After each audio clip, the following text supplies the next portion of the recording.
We are in the land of the Tuaregs, the legendary lords of the Sahara Desert.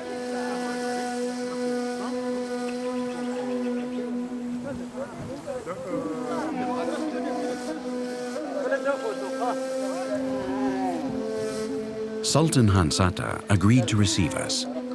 Just a few years ago, he was one of the principal Tuareg guerrilla leaders. He is still highly respected.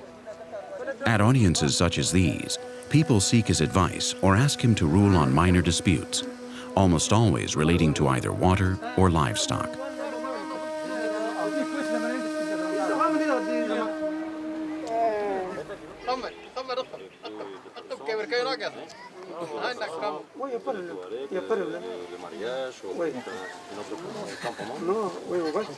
We asked him for permission to film in his region, and we agreed on a series of activities his subjects would carry out, so that we would be able to faithfully reflect the essential aspects of the life of these noble nomadic people.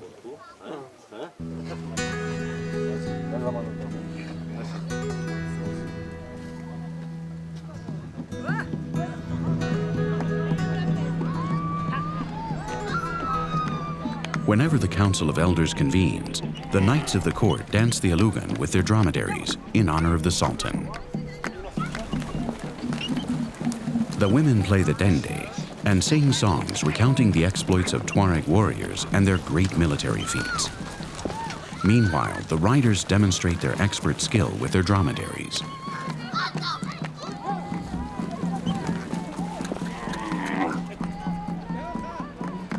The knights pay tribute to the beauty of the women by having their white Arabian camels kneel before them.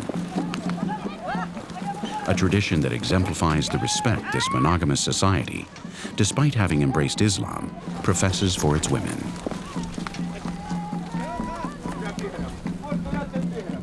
Tuareg women never cover their faces. It is the men who use the veil to preserve their identity. Unlike other Muslim women, they can freely express their opinions and are highly respected.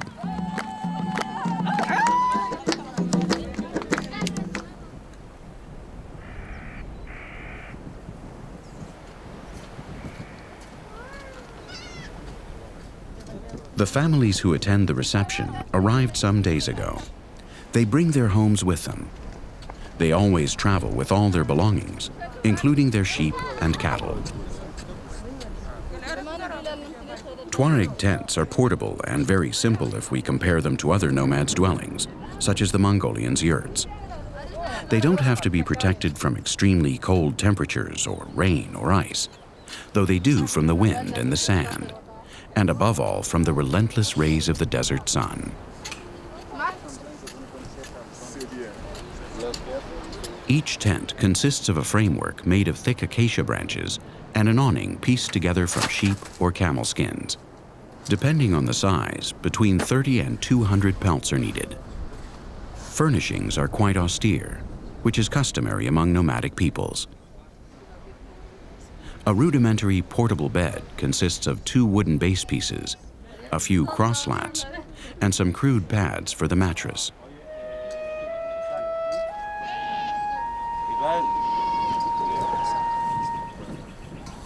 Indigo is the dark blue color with copper tones that characterizes the Tuaregs.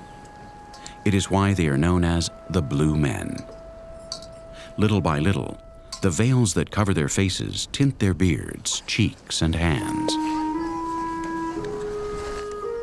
The women dye the turbans the men use to periodically protect themselves from the desert sands. The indigo fades quickly when exposed to bright sunlight and wind.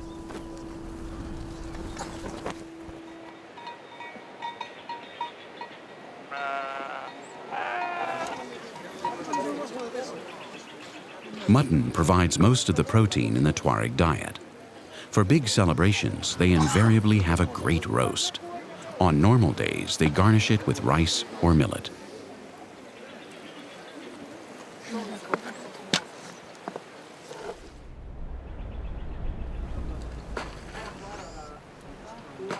Dairy products are consumed on a daily basis. With milk either from goats or cows, they make cheeses, curds, and butter. Camel's milk, with its markedly salty taste, is highly prized. In a show of Tuareg hospitality, Sultan Hansata's subjects presented us each morning with large bowls of it. It wasn't easy having breakfast with camel's milk. We hadn't quite grown accustomed to the taste of salty milk.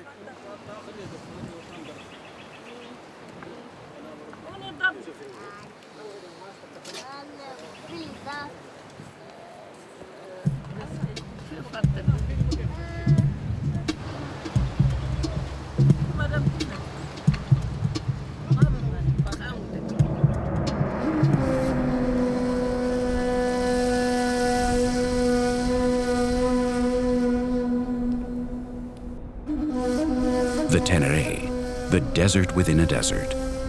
The anvil of the sun, as it is called, because of its extreme aridness and the searing temperatures baking its vast dunes.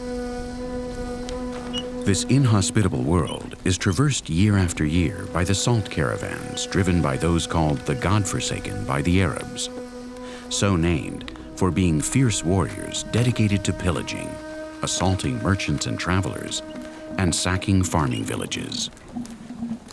They come from the distant salt mines of Bilma. On the road now for over a month, more than 600 dromedaries carry the valuable cargo of salt, their destination, the markets of northern Niger. Long before Western man went into space or even knew about orbits and constellations, the Tuaregs had been crisscrossing these thousands of kilometers with only the stars as their guide. The Madugu, as the caravan leaders are called, know with remarkable precision the celestial map of the Sahara. During the cold desert nights, they are able to orient themselves and drive their herds of dromedaries through the immense sea of shifting sands. Salt is of prime importance. In this area of the Sahel, pastures are poor, and grazing animals need extra mineral content to keep them healthy. That's why the caravans are so essential, for they transport the large cakes of salt from places thousands of kilometers away.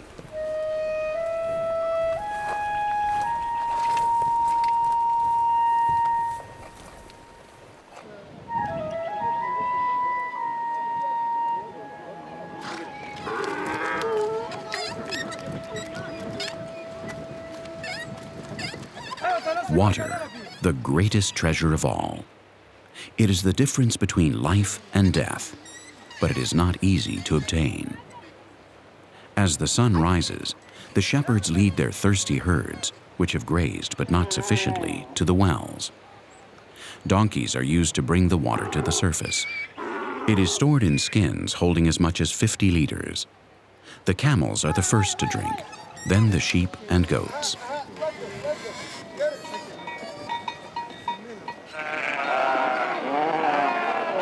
Each clan has its own wells, and they charge shepherds from other lineages or tribes, such as the Pels, who inhabit the same region, for the use of their treasure.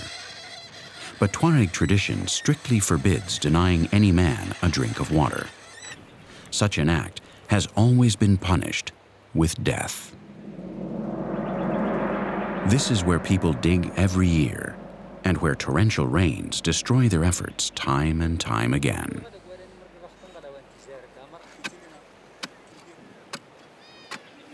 When the rains cease, all these families start digging for new wells. This is work for specialists, very dangerous work indeed. For many times they must dig down as deep as 30 or 40 meters, and the slightest abutting fissure can cause a cave-in. Every single year, Tuareg well diggers die, men who represent, together with blacksmiths, the highest echelons of Tuareg society.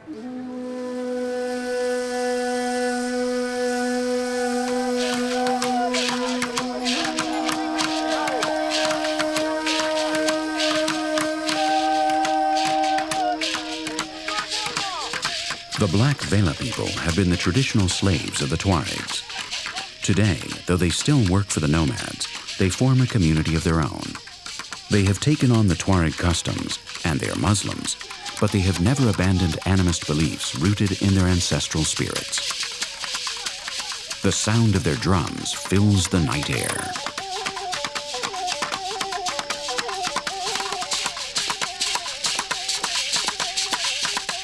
Through their dances, they communicate with the spirits of their ancestors and render courteous respect.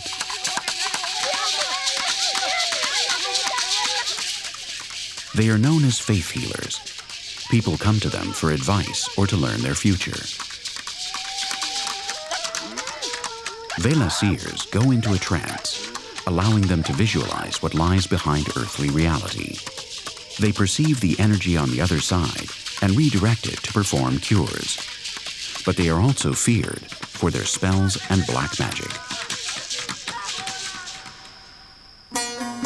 Agadez is the Tuareg capital of the Nigerian region of Air. Their mosque, built in 1515, is an Islamic architectural jewel. The minaret, shaped like a pyramid, is nearly 30 meters high.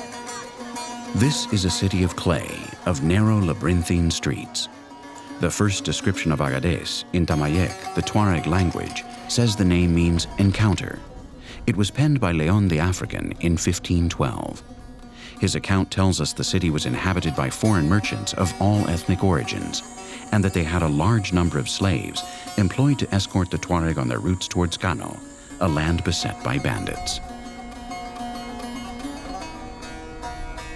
Air's mountain range lies to the north of Agadez. Its average altitude is some 700 meters, though Bagsane Peak presides over all the others at 2,022 meters. Its valleys are etched by small seasonal streams that allow acacia trees and small bushes to grow. It is in these valleys where the Tuareg camps of Kel Ewi are located. The nomads' huts here are not made of sheepskin, but of coarse matting.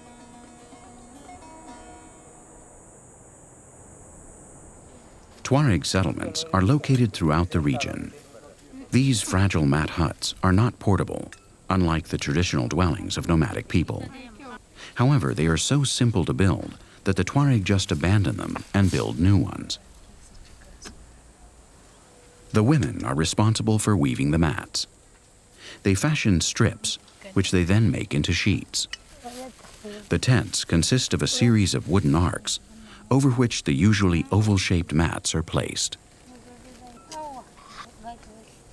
They spend a large part of the day taking care of themselves. All Tuareg women accede to their husbands' demands regarding hygiene and feminine aesthetic beauty. They must brush their hair every day and don their finest silver jewelry. When a husband returns at dusk, he must always find his wife looking her very best.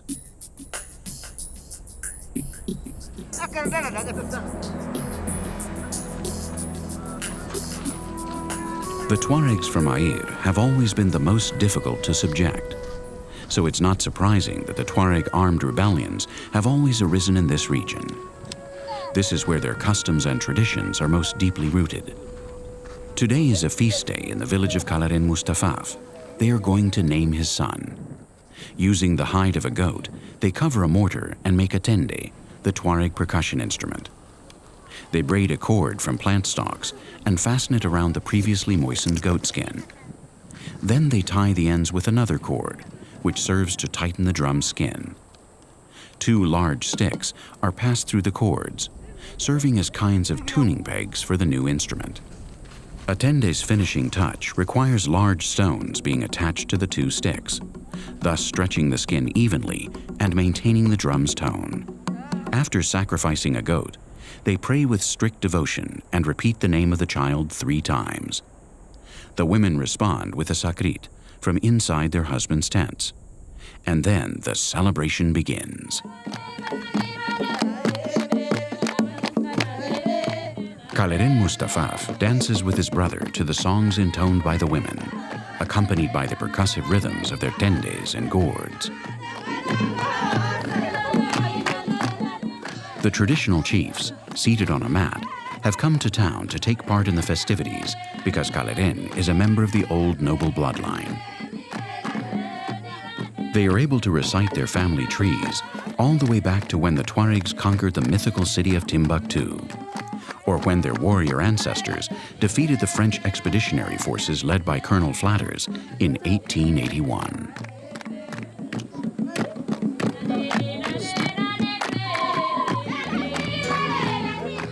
Nomads like them, we set out on a new journey, to another place on our planet.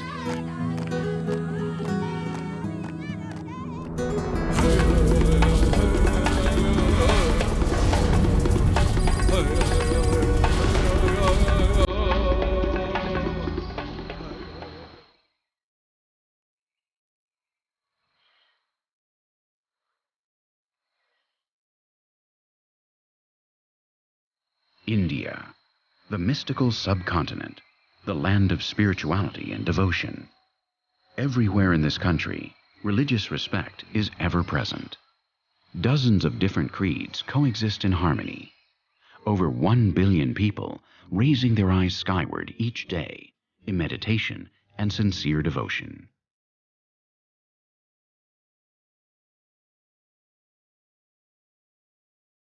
Here we find some very unique nomads indeed. The Sadhus, the holy men of India, wandering hermits seen everywhere, in the cities, the country, along riverbanks, and in Himalayan mountain caves.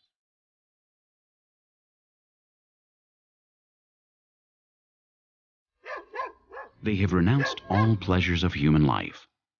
They soil their skin with ashes and wear a mark on their forehead made from a sandalwood paste. They carry all their earthly possessions with them: a bowl, a walking stick, and a blanket. People in the villages they pass through seek out their advice. The Sadhus shun all earthly ties to either people or places. Nothing must bind them.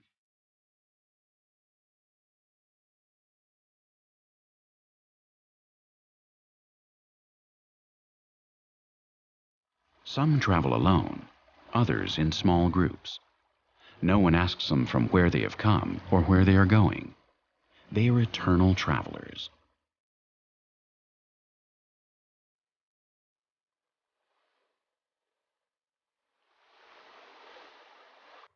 All of them observe the same basic rules: purity of thought, daily meditation, existential resignation, diligent study of the sacred scriptures, exaltation of the gods, austerity, and a life of peace. They practice yoga, take vows of chastity, and fast for remarkably long periods. Many do not speak for months or years. They subject themselves to tremendous physical torment in order to cleanse their karma. Sometimes they stand on 2 feet or just 1 for years at a time. The adherents of one sect mutilate their penises. Shiva is the most venerated deity, depicted with half-closed eyes, a symbol of his permanent state of altered consciousness. It's not surprising that he is the god of yoga and hashish. His followers ingest large quantities of sacred hashish.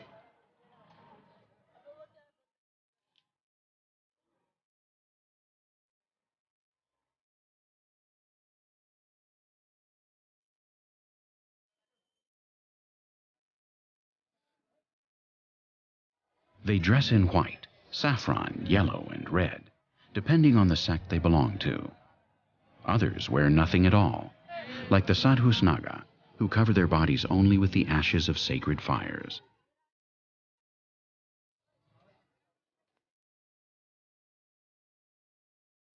In India today, it is estimated that there are some 4 to 5 million sadhus.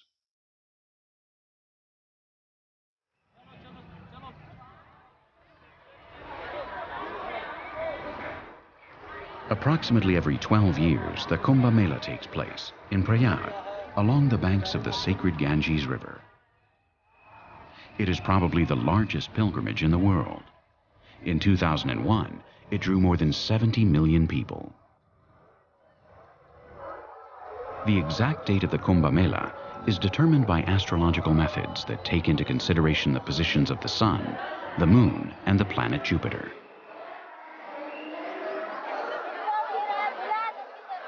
The people set up camp. Camping stoves are everywhere. The sadhus receive special attention on these occasions. The different sects set aside small areas where the holy men recite the sacred psalms or impart their wisdom to the community.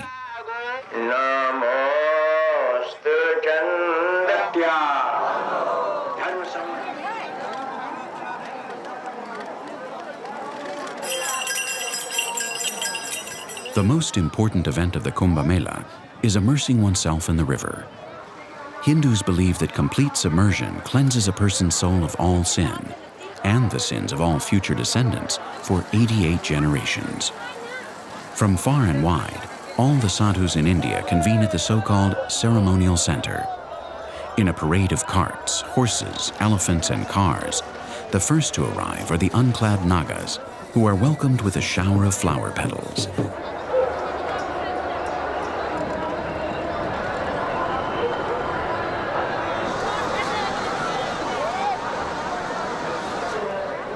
Kumbh Mela is a perfect reflection of the essence of India.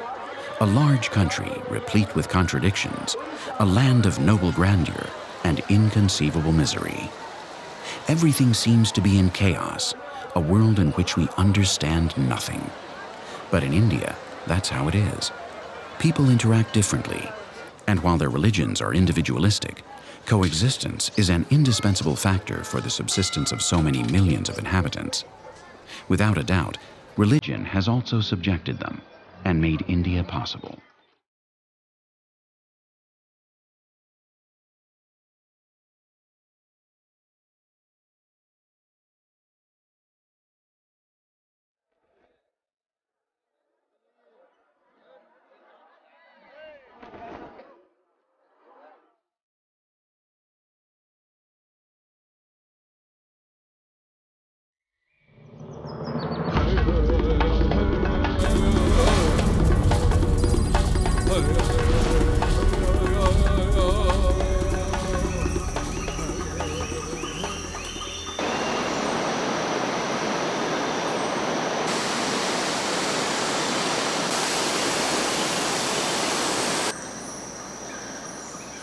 This is Huaorani country, in the heart of the Amazon jungle between Peru and Ecuador.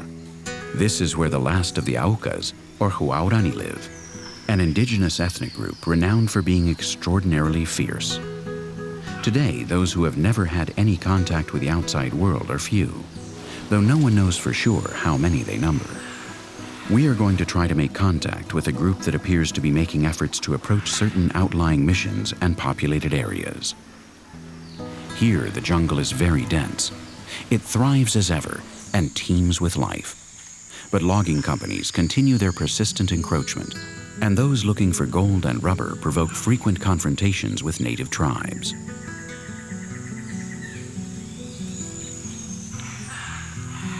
The governments of Ecuador and Peru are working to preserve this territory and its indigenous inhabitants.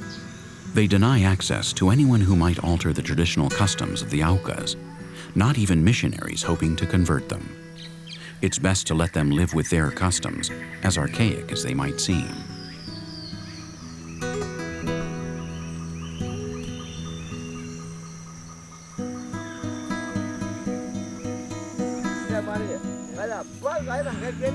One of the Aucan tribes of this area caused an incident in 1987 that provoked the eventual closing of this territory.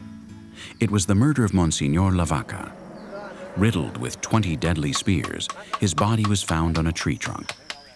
Nearby, the nun Mother Inés's body was found with 3 spears through the chest. The Monsignor protected them, but he committed the error of traveling to see them in a helicopter owned by an oil company. The group that killed him didn't know who he was, but they had had many disputes with the oil companies. Calascon, the leader of this group, doesn't want to speak of this incident, even though it occurred a long time ago.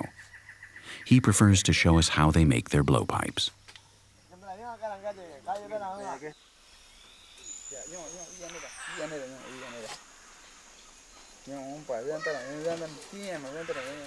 These are highly precise weapons, but what makes them mortal is the curare applied to the tips of their darts.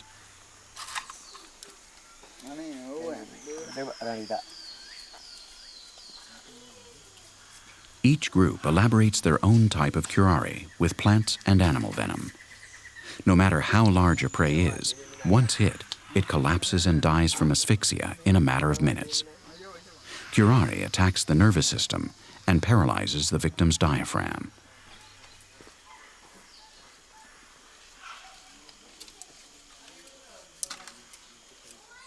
With a bone, they make grooves in the tips of the arrows so they absorb more poison.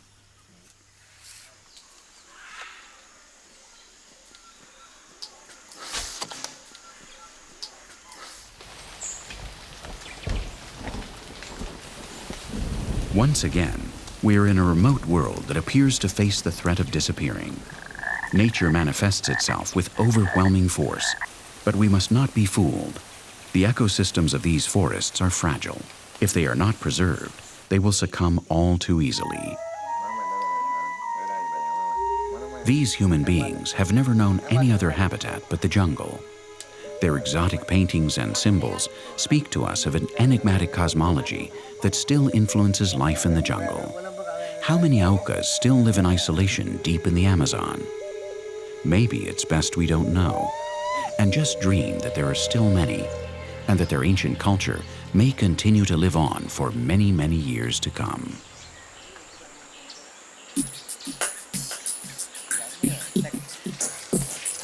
They live off what the jungle provides, and they are self-sufficient.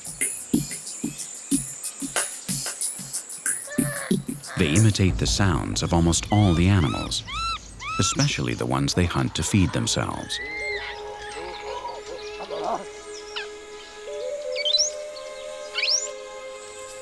Monkeys constitute a principal element of their diet. With their blowpipes and poisonous arrows, they hunt them with ease.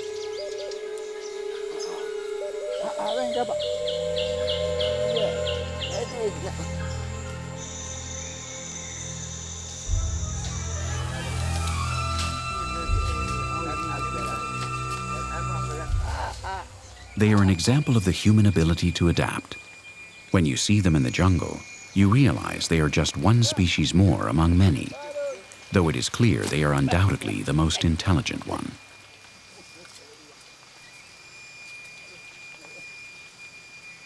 The Huaorani, like other jungle tribes inhabiting the Amazon and Orinoco river basins, cling to their customs and defend themselves from the encroaching cultures all around them. Now, few isolated tribes exist. It is estimated there are about 60, mostly in practically inaccessible areas near the headwaters of small rivers or Andean tributaries in the remote expanses of such areas as the Ucayali or Marañón river basins. They have survived several invasions of their territories, from people seeking gold, then rubber, and lastly from pharmaceutical companies, which for years now have tried to mine the wisdom of tribal medicine men. These tribes are familiar with natural remedies made from plants, minerals, and animals that are unknown to Western medicine. The jungle is a labyrinth of botanical secrets with the potential to cure many diseases currently beyond the reach of modern medicine.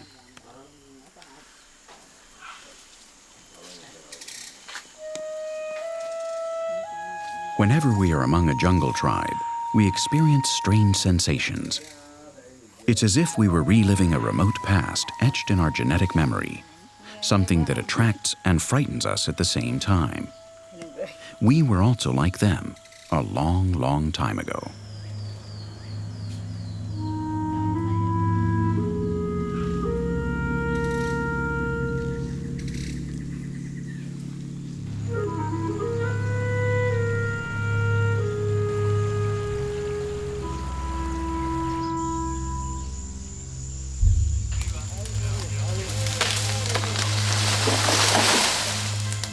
But their world is disappearing.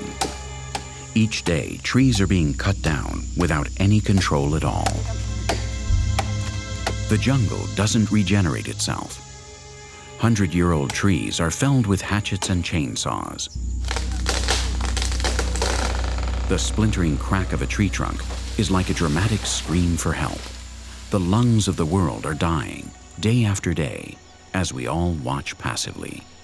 Another threat is the excessive exploitation of natural resources. Wherever there are mines or oil, life ends. The earth is contaminated, and the land will never again be what it once was.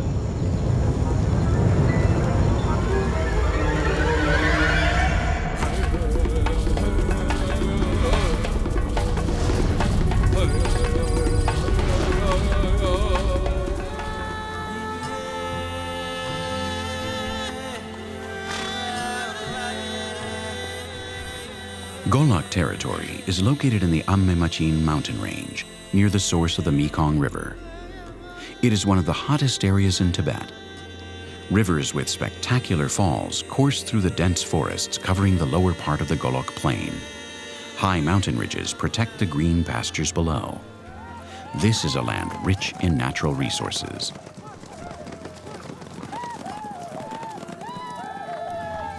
The Golokpa nomads are extraordinary horsemen. Their sturdy Nangachen horses are capable of galloping at an altitude of almost 5,000 meters above sea level.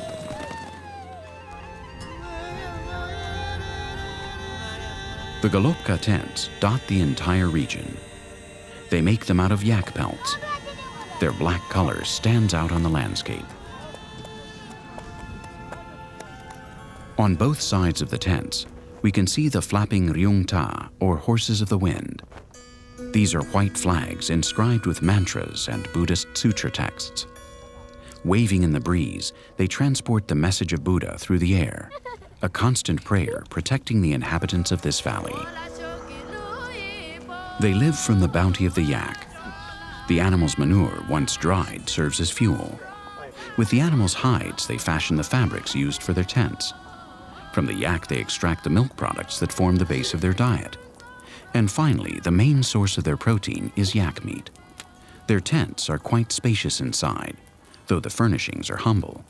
Just what is truly indispensable, functional for their nomadic way of life. The center of their living quarters is always a hearth of clay. They usually eat twice daily, once at dawn and again at dusk, always with green tea, sometimes blended with yak butter. When they have flour, they prepare a batter they cut in small pieces and fry. They eat this with the all-important main dish, dried yak meat. The Golokpa have always been considered one of the fiercest tribes of Tibet. The French missionary Houck described them in his diary in the 19th century as a tribe of cruel warriors who after battle would carry out cannibalistic rituals during which they would eat the hearts of their enemies.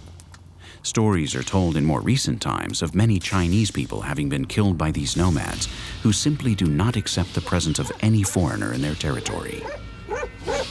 There are always two large dogs guarding the entrance to a Golokpa tent, fierce Tibetan mastiffs. They are big dogs and very strong. They have enormous heads and powerful jaws, capable of inflicting deadly scissor-like gashes. Tibetan mastiffs unleashed by the ancient Assyrians are well documented in Babylonian, Egyptian, and Greek bas-relief depictions dating back as far as 2,000 years before Christ, authentic dogs of war. The Romans spread the race around Europe and the Mediterranean, creating the Saint Bernard, the Pyrenees Mastiff, and the Great Dane.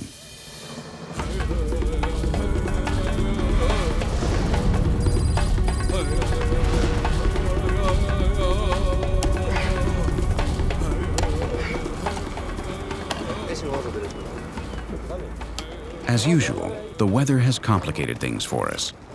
The rain should have let up months ago here in the Bolivian province of Bautista Saavedra. The roads cave in day after day, impeding our passage.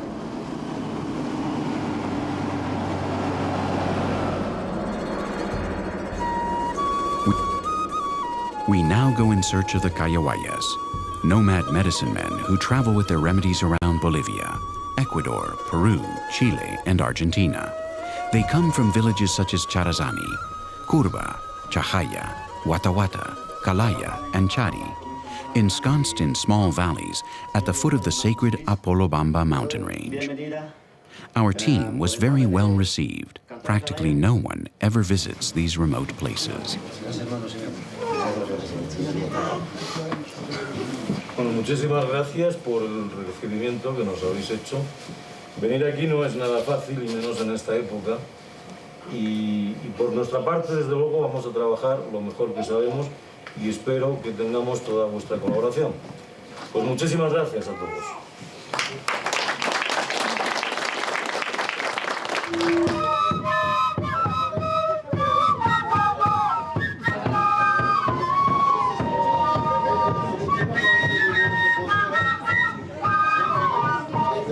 The celebration lasted until midday.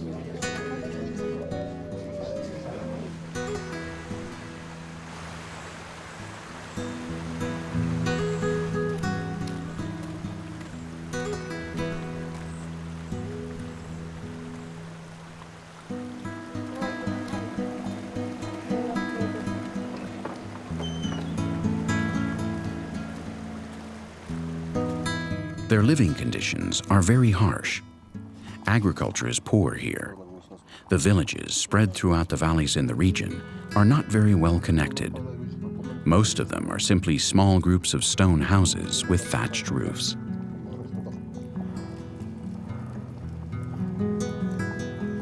Their diet is especially poor. Corn and boiled potatoes make up their daily menu. Their dwellings usually only have one room. The kitchen is almost never separate from where they sleep. A few clay utensils and a shelf or two complete the austere furnishings of these fascinating people.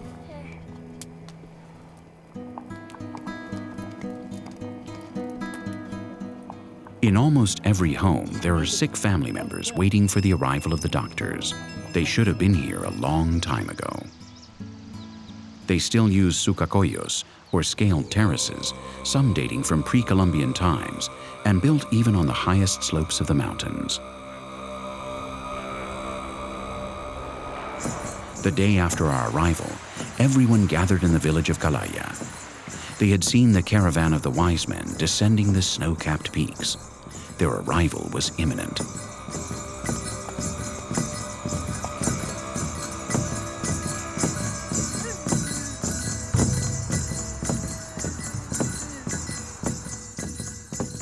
We immediately went out to greet the caravan of the Kalawayas. Thanks to their porters, who offered to help us, we were able to move quickly. We hadn't had time to get used to this region's altitude of almost 5,000 meters.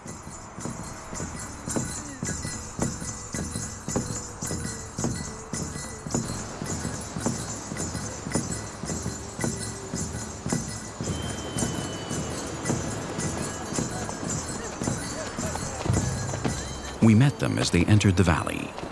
They were loaded down with the wares of their trade, and llamas carried their coveted medicinal remedies.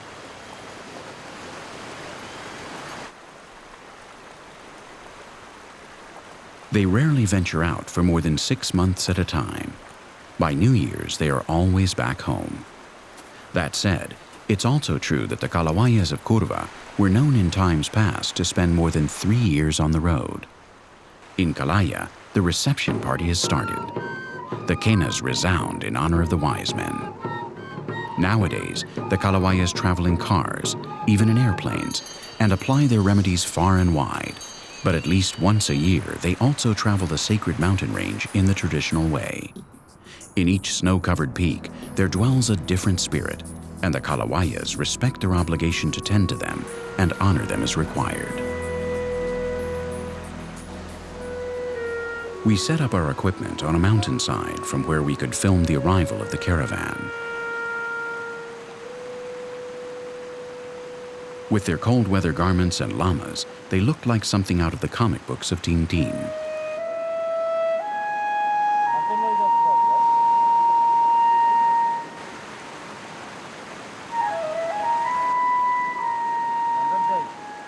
They were very friendly with us.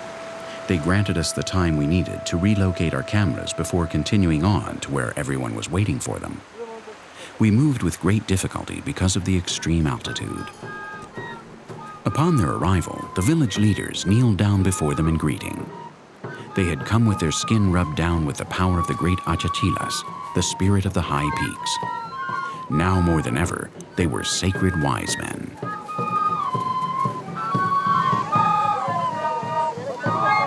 The banner of the ancient Tiwantinsuyu Empire presided over the ceremony as a symbol of the power of their ancestors. The Kayawayas had the privilege of bearing the banner of the Inca in the ancient rituals dedicated to Inti Raymi, the Sun Father God. After the greetings and welcoming dances, they began their work. They know the centuries-old techniques for diagnosing illnesses. The most used consists of analyzing the viscera of the kui, or native guinea pig.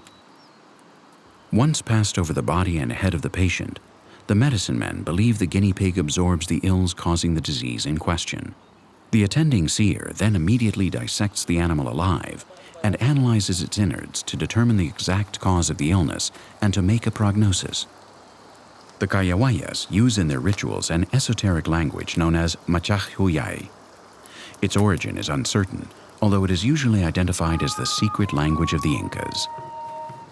The ceremony ends with a blessing of incense and the burning of the elements that adorn the table: the yampu, or llama lard, the figurines made of sugar, the colored fleeces, gold and silver cloths, copal resins, and the beads used to tell sacred stories. Tomorrow they will begin their rounds in the village, visiting the sick and injured. They know an extensive range of natural medicines. They prepare their remedies with roots, leaves, bark, sulfurous minerals from Andean volcanoes, and dehydrated animal substances.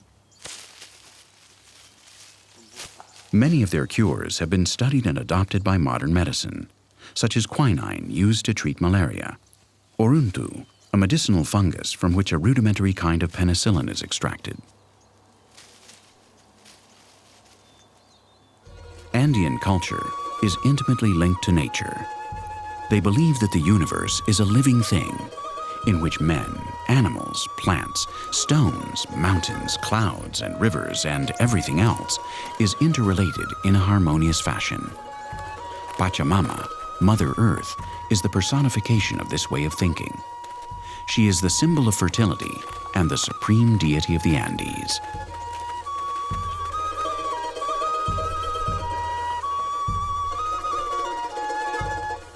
When they arrive at a village, they organize consultations at a home that is easily accessible for the ill. Besides using the guinea pig, these medicine men carry out their diagnoses by taking the patient's pulse and inspecting other external aspects. Conversation is fundamental. From the description of a patient's symptoms and his or her habits, the practitioners can determine whether the cause of suffering has been a curse or spell. Each patient takes a bundle of coca leaves with him.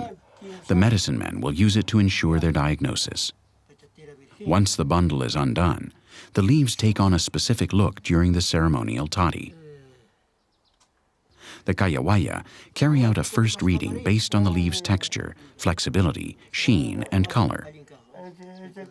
Then they take a handful and slowly toss the leaves, watching how they fall.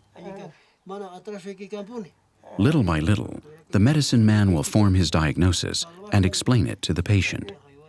In this case, there was no spell involved. The man suffers from bad bones, as they call rheumatism. He'll have to take a tonic that they will prepare for him later.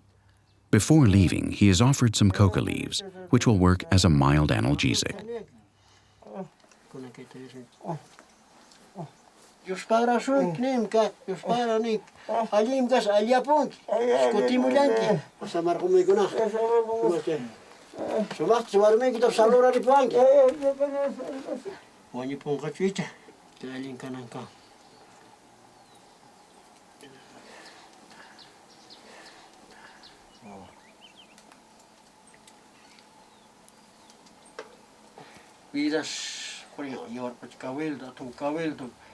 The father of this young girl believes his daughter suffers from fright. Here, fright is considered a disease produced by a strong impression that causes the loss of spirit and weakness.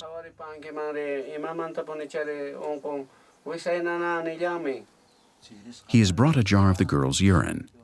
This is another way the medicine men make diagnoses, by examining a patient's urine.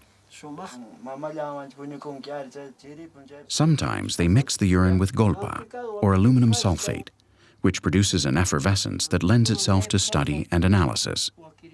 Other times they simply observe the color. Blessings and invocations are important. The sick believe in the power of the spirits to cure. Many patients suffer from psychosomatic maladies. They feel they are the victims of curses or an evil spell.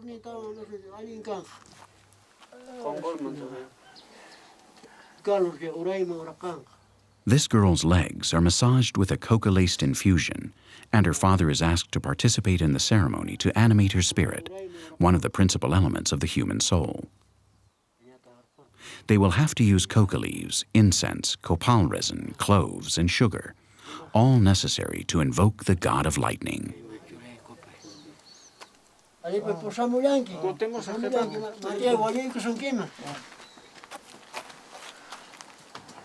The medicine men reflect after each cure. Later, they will discuss the different pathologies with the other masters.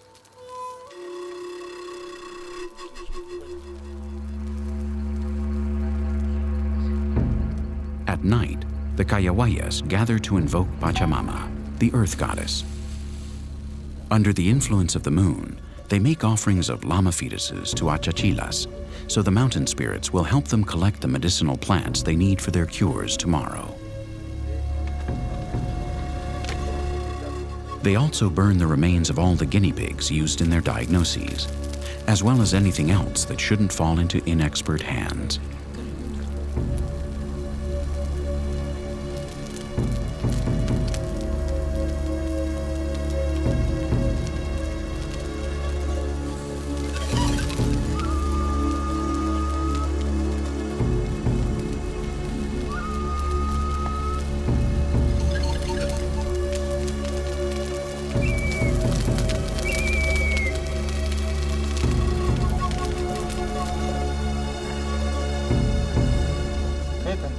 Depending on whether the cause of a patient's malady is physical or due to magic, the curative ceremony will be performed by the light of day or in the dark of night.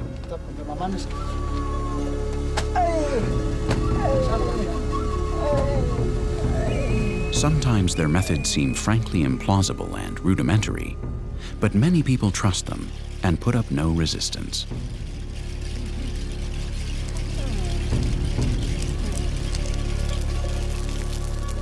Fire is very important too, to invoke and request the help of the powerful spirits which are capable of undoing evil spells.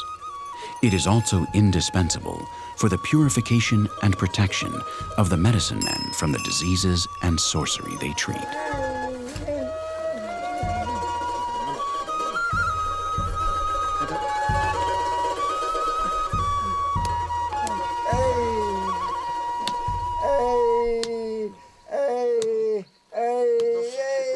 Aparta los malignos. Dios Yaya, Dios Yuka, Apu Dios Tataiku, Apu Tataiku. ¿Has mejorado?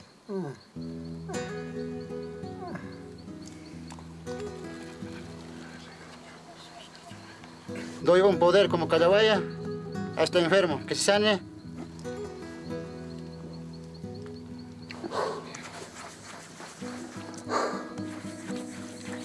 Hampe.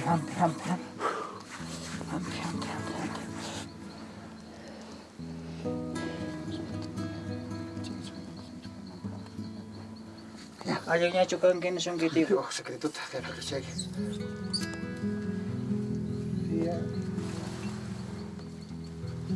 Pakai joksen, inti joksen ahorita. ¿Listo, compañeros? Ya. Bueno, que buena hora. Que sea buena, man.